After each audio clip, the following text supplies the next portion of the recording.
خلاف نہیں کرتا، اور تم سے پہلے بھی رسولوں کے ساتھ تمسخر ہوتے رہے ہیں، تو میں نے کافروں کو مہلت دی، پھر میں نے ان کو پکڑ لیا،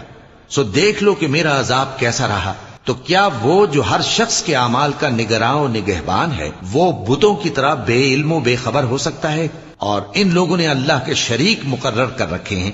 ان سے کہو کہ ذرا ان کے نام تو لو، کیا تم اسے ایسی چیزیں بتاتے ہو جو روئے زمین پر ہیں اور اسے معلوم نہیں، یا تم لوگ محض سطحی بات کی تقلید کرتے ہو؟ اصل یہ ہے کہ کافروں کو ان کے فریب خوبصورت معلوم ہوتے ہیں، اور وہ ہدایت کے رستے سے روک لیے گئے ہیں، اور جسے اللہ گمراہ رہنے دے اسے کوئی ہدایت کرنے والا نہیں۔ ان کو دنیا کی زندگی میں بھی عذاب ہے، اور آخرت کا عذاب تو بہت ہی سخت ہے، اور ان کو اللہ کے عذاب سے کوئی بھی بچانے والا